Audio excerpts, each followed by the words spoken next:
Hey guys, it's Avondale, and welcome back to another episode of Behind the Walls, where I take you behind the walls of the Noxcrew Gameshow. I'd like to remind you before we get started, as always, if you haven't seen the episode yet, this is Match 1, Game 2. Make sure you go watch it. There's a link somewhere up there for you to click on, and go see that so you don't spoil it for yourself. Alright, so today, as you see here, we're going to talk about Mayan Hunt. And my special guest today is the yellow help bot, who is Noctis Mori. How's it going?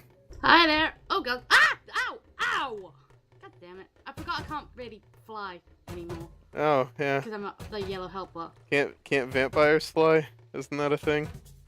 No. Unless I'm a bat. Well, oh, okay. But I'm a scientist today. Fair enough. Scientist vampire. Alright. Yeah, so we have you in your normal outfit, not crammed inside of that help bot. No, it's a bit uncomfortable in there.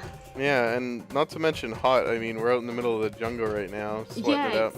It's really, really hot around here sometimes. Yeah, so we are in the lobby of Mayan Hunt, and as you can see, these teleport tubes really just go everywhere for the game show. Oh yeah, they just reach every section of the game show. They've gone for miles and miles. Right. It's amazing how quick they are, really. Yeah, you'd think that they'd be really slow, but they just kind of whiz around. It's really awesome. Yeah. So we added in just a little, few things to dress up this lobby. Before there was just like a little thing that you walked out and...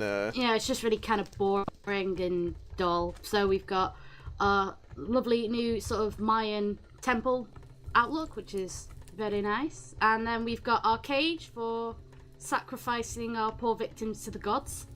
Or the butcher. Or the butcher, yeah, Right. The butcher, mostly. The butcher's, like, in charge of sacrificing people, I think that's safe to say. Yeah. Chickens and people and anything he can get his hands on. He's a bit weird that way. The skull has made a return, though. True. So an interesting thing we just sort of walked over here and I want to talk about is we started this game this season with the bouncy pads instead of the honors system. Yeah. Main reason I did bouncy pads was because really there are ways to keep players in place at the start of the game, but none of them feel realistic. You can teleport them over and over to a coordinate or lock them in with barrier blocks, but they just don't feel real. Stuff like this, you're trapped in a hole you can't get out of. That feels real. It's nice, isn't it? It actually works a lot better, and these slime pads are just awesome. I love that we use these as much as we do now. It gave it a really neat feel for the intro with them getting shot up in the air. And it was an interesting thing was like, that the bounce is going to be high enough to hurt you. It's obvious if you've used a slime block ever. And we actually, one thing we should show real quick. Let's head over there so I can prove that every contestant knew what slime blocks were like. Hang on a second. So we're in the playground now, and the playground is the spawn of the Noxcrew Gameshow. And basically all my redstone is down below here, and I just needed a place for the contestants to stick around, not get into too much trouble. And we put them these little jump pads here. And the contestants play on these for so long before each episode starts, even if they've already been there. You can see how laggy I am from America. We have our servers over in Europe, and even I'm laggy though, and that's in Europe. I got it that time. I don't know how. You got it then. But yeah, every contestant played with this before they started, so everyone definitely knew what slime block launchers were like, and they knew that they would get hurt when they landed there. Definitely, it's always a bit painful. Oh, do you want to go on the the lazy river? Avon's little river. Zoidberg's lazy river. It's really state of the art. You can look down and see redstone. So beautiful. Okay, anyways, let's head back to the game we're talking about. Right, so they knew what the slime block launchers were going to do, and yet every single one of them, when they bounced out, landed in front and took a heart of damage in a game where you don't regenerate health. I was very clever at them all. I guess that's a part of the strategy, though, because if you were to land back on here, it would be a lot easier for you to get shot at the start. And I think for a lot of the runners, it was like, I want to get as far away as quickly as possible so I don't die. And for the chase, it was like, right, we've got to go after them. Go, go, go. And an interesting part of the intro is there really weren't a ton of shots that got hit on the opening barrage. No, they all kind of always seem to miss, but that was the case like back in the first episode as well. I think. Well, not with Toby Martin's got kicked. barrage. I mean, jeez. 3, 2, 1, go! Go, guys. Ow! Oh, that's an early kill there for In the Littlewood. They go into the forest, he didn't even leave. Right, I'm gone already. That's not great tactics there, John. Nope, this is gonna be quick if I think. Oh, this wall. Nice part about the upgrade to 1.8 is that all of the mechanics that were previously done via the honor system in Season 1 were done with actual redstone, so the contestants spawned with I believe just a bow, and when Yeah, they started with passed just a bow. this line here, it gave them an arrow and a sword, so they could start shooting, and then it didn't release them until the first contestant passed this line, so... Yeah, trying to record the raw videos and getting that to work properly was just a bitch sometimes. Yeah, and that's what you get when I have a full-time job and can't be around to run everything. It's unfortunate, but we're doing the best we can. So anyways, this game really aged quite well. We didn't end up changing a whole lot of things from the first time that we played we this. just seem to add a few little bits and bobs. Like the soul sand pit is still here. This hasn't changed. The tree that Martin decided to hide for 5 minutes in, that's gone, or it's been edited, because we didn't want our contestants, hiding for 5 minutes and not doing anything. Cause that's dull. I mean, unless really they dull. were Team Alias and they were just hiding right here on the corner of a very visible tree and nobody looks at them. That's because Blue Team decided they didn't want to look up. I can see one, but that is it. Oh god, I see another one. He went right past me. I honestly I have Remember to no idea check where they back are. and make sure they're not hiding in that little space. Now, blue team still have no clue. They're employing an age-old tactic, the yellow team are, and hoping that the blue team never look up. Can you hide up there for a second? I want to just show something off. Hold on, I've lost which tree I'm in. That one. This one? No, it What's was the other this. Shoot, now I lost it. Damn, we lost the tree. This one over here, right up under this little branch right here. Ah, yeah, there we go. I believe is where she was. So I want you to just sit right there, up in the tree, and crouch. Okay. Now what I'm gonna do is I'm gonna be a contestant, right? And I'm gonna come over here and I'm gonna swim through this, and I'm gonna just run through here. And I want everybody on my channel to look in the top right corner of my screen and see how wide open that was and how outrageous it was that she managed to sit there the whole game. It's just madness. It was really a fantastic game to watch. Fantastically entertaining, and it made us really happy that that the girls won that game too, because they were in danger of going 2 and out, and that would have been I think the yellow help bot pretty might have sad. gone insane if she'd lost like 2 in a row. She might have just absolutely gone mental. No kidding, especially after the pilot season that the yellow team had. Oh gosh, yes. Definitely not used to losing, and that first game would have kind of caught the help bot off guard for sure. I think she went mental. I think she had a little bit of a breakdown, and because as you can, if you see in the episode, I keep disconnecting, reconnecting because I was on really bad internet at the time, and I just chalked that up to the help bot really losing her rag. Right. I'm out. I'm done. No kidding. And then coming back. Yeah, and there was actually a really clutch play that I wanted to talk about too. I think it was Eternals, I believe, Anna, who was sitting up in one of these trees here, and she got spotted. And like after about 2 or 3 minutes, they finally got her. Yeah, but they didn't get her at all. Well, she yeah, they didn't get her. They found her. But it was like a minute and 20 into the game or something. They found her, and she starts running away, and somehow she managed to get down these trees without taking damage. In front, like That's in the 2 minutes. 2 minutes gone. They truly are masters of the monkey sphere. Blue team have not lifted their axes of their head upwards to even think about where they might be hiding. The problem is every time I try to look around... I imagine what's going through their head at the minute is, no, last round we were in the trees. They wouldn't. Our place of comfort... They wouldn't do that. Conflict nerd. Oh, they would! They would! Oh, they would. You got one? Run, Anna. Wow. Conflict nerd missing all of his arrows, but he has run out. No, not quite. Still misses all of them. But, Sugar. oh, Eternal will lose some health from the drop. 17! Go, Anna. Run. Anna, I see you. Anna, don't die. Oh no, Anna, don't die. Don't go anywhere near the wall. Oh god! He's in the water! I think they Where? might have this. Don't I've die. not seen any of them. I saw one of them. I'm shaking right now. Did you get any hits? No. I think she took a little bit of damage on the last fall. Right, but if she I didn't recall, die. but- I'm gonna show something off right now to prove how difficult that was.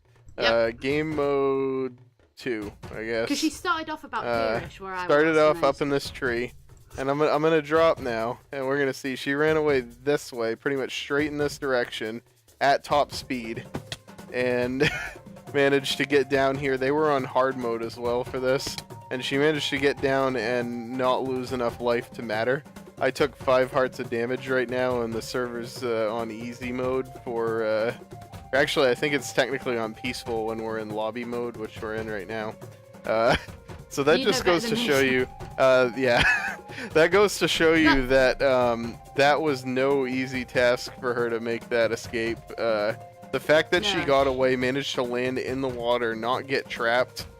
She got out, she got up around here, she crossed the water again, and she disappeared. They completely lost her. It was one of the best plays in the episode. But it's always nice to see a team succeed, because you need to get the reactions from every team when they win. And that was why it was so clutch for her to get away there, and then for the rest of them to pull it out, to not even die. I mean, they essentially won this game 3 kills to -1 kills, and because of the falling death. That's one of the not top 10 plays of the tournament, that's for sure. Hello. No! A member of blue team just died. Whoa! What happened? Bobby, what happened? Didn't he? I thought we leave parachutes at the start for blue team. How could he?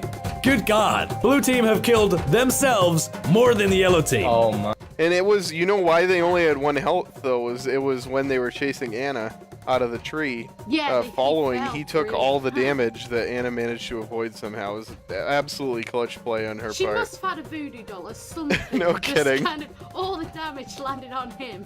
But tracking back a little bit, I mentioned the reaction on the teams when they win. I hadn't done a whole lot of research before the season started on the teams. I didn't have a ton of time to.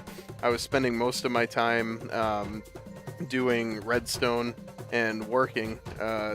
My work was really busy at the time, and I just never really caught up with the team. So actually, the first time I ever saw pretty much anything about Alias was when we were recording them, and I was like, oh, this is the all-girls team. Let's see what they got. And the first episode was okay.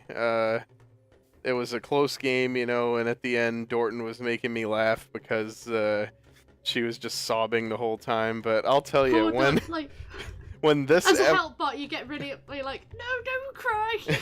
you want to go. I mean, what a fantastic sport though for doing that. Oh yeah. For the sake of comedy, but we pull through. They win this episode. You guys don't get to hear it because there's a pretty decent chunk that gets cut out between teleporting and the interviews. We try to do it as quickly as we can, but the teleport is kind of jarring, so it doesn't look good on film. And this entire time, it was probably about 30 seconds from the time the game ended until the teleport was completed and their interview was starting. She was just giggling like mad so the entire cute. time, She just was like giggling all the time. just I think you hear a little non-stop. bit of it in the interview where she's just giggling a lot, but Yeah, oh my God, she's so cute. There's a tiny bit of it, and that was just instantly. I was like, I like this team. They are really entertaining. Not the team shed aren't awesome in their own No, right, but that was both just so cute. both of the teams from match 1 were incredible teams. Okay, so we're back out by Poopy Petey. I love Cody Peavy. He's There so he cool. goes. And this is, of course, under the wall, where you come in through the walls. Hey, behind the walls. What a series. Behind the walls, Uh, yeah. But so here we are in in. dying because gas, but I suppose I'm a vampire, you're a squid. We're kind of okay with Yeah, this. I mean, the atmosphere on my planet is different than it is on Yeah. this one anyway, so it's fine. And I don't need to breathe, so... Hey, there you go. I mean, air is probably tasty to Zoidberg, let's be real. Probably. Tastes but- like dinner. We're in here because I wanted to talk a little bit more about what it's like to be a help bot, kind of what the responsibilities include, what you do, like how you put a personal spin on being Yellow Help Bot. Well, Yellow Help Bot wasn't... Well, I wasn't Yellow Help Bot to start with. It was Ellie, who was our old producer, and I became the Help Bot for this season. I think I was also for episode 6, but it wasn't really a big deal. A lot of the Help Bot's personalities come from... they're inspired by the pilot season, because, a lot of what happened with the teams comes from the pilot season, and that's why Blue Help Bot, unfortunately, is a bit of a miserable bastard. He's very upset, he's very down all the time because he's always losing, and that's why I'm always happy, because the Yellow Help Bot doesn't know what it's like to lose, what it's like to sort of fail a game show, really. She's always had, well, I decided when I was going to start playing the Help Bot that they were going to have assigned genders as the AI. I wasn't sure that came across in the pilot season. Did you ever think they had genders? I mean, I knew, but it was because I knew who they were. Yeah. So I don't know that I'd be the best person to answer that question. That's true.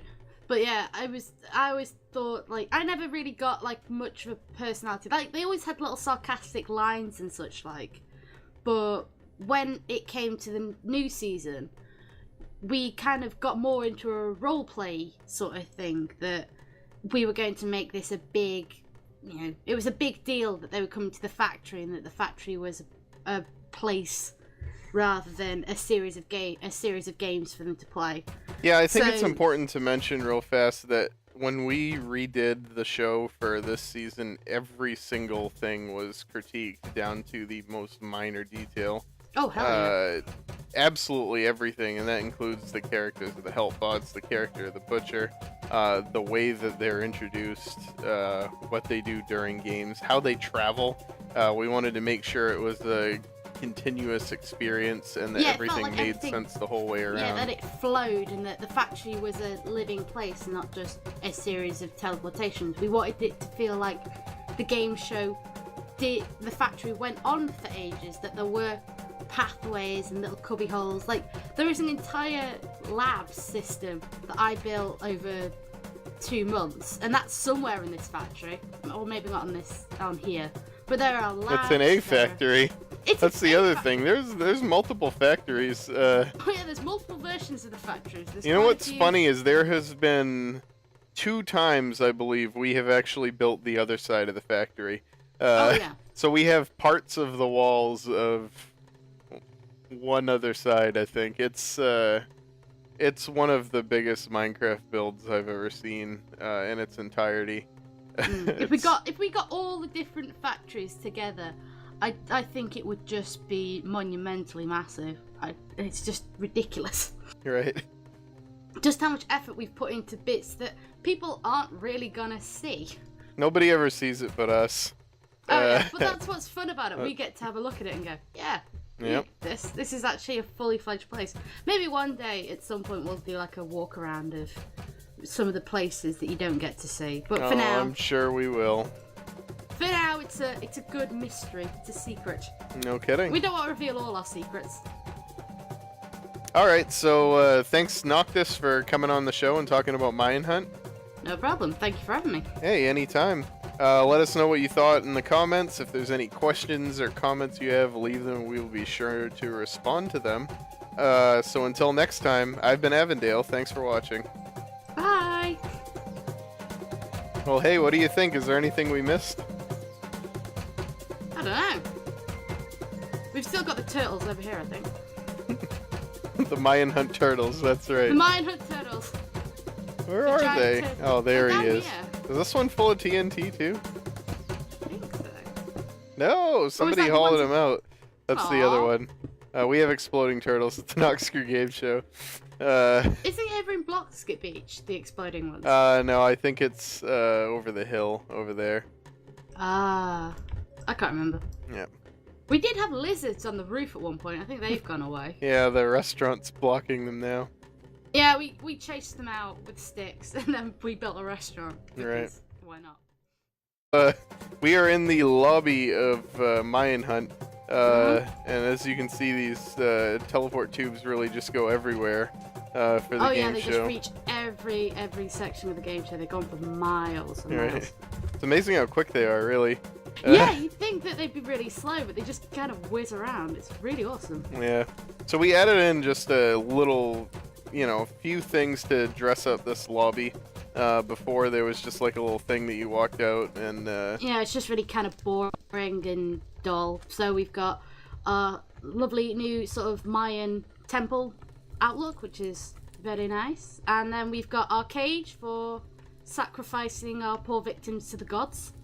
or the butcher. Or the butcher, yeah, Right. the butcher, mostly. The butcher's, like, in charge of sacrificing people, I think that's safe to say. Yeah. Chickens and people and anything he can get his hands on. He's a bit weird that way. The skull has made a return, though. True. So an interesting thing we just sort of walked over here and I want to talk about is we started this game this season with the bouncy pads instead of the honors system. Yeah. Main reason I did bouncy pads was because Hello Helpbot, who is Noctis Mori, how's it going? Hi there. Oh god. Ah! Ow! Ow! God damn it. I forgot I can't really fly anymore. Oh, yeah. Because I'm not the yellow helper. Can't vampires fly? Isn't that a thing? No. Unless I'm a bat. Well, oh, But I'm okay. a scientist today. Fair enough. Scientist vampire. Alright. Yeah, so we have you in your normal outfit, not crammed inside of that Helpbot. No, it's a bit uncomfortable in there. Yeah, and not to mention hot. I mean, we're out in the middle of the jungle right now, sweating it out. It's really, really hot around here sometimes. Yeah, so really the only... I mean, there are ways to keep players in place at the start of the game, but none of them feel realistic. You can teleport them over and over to a coordinate or lock them in with barrier blocks, but they just don't feel real. Stuff like this, you're trapped in a hole you can't get out of. That feels real.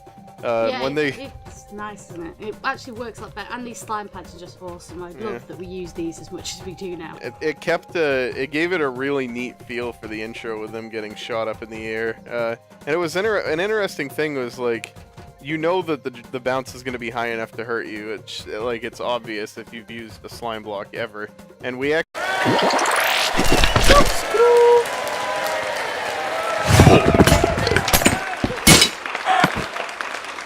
Hey guys, it's Avondale, and welcome back to another episode of Behind the Walls, where I take you behind the walls of the Noxcrew Gameshow. I'd like to remind you before we get started, as always, if you haven't seen the episode yet, this is Match 1, Game 2. Make sure you go watch it. There's a link somewhere up there for you to click on, and go see that so you don't spoil it for yourself. Alright, so today, as you see here, we're going to talk about Mayan Hunt. And my special guest today is the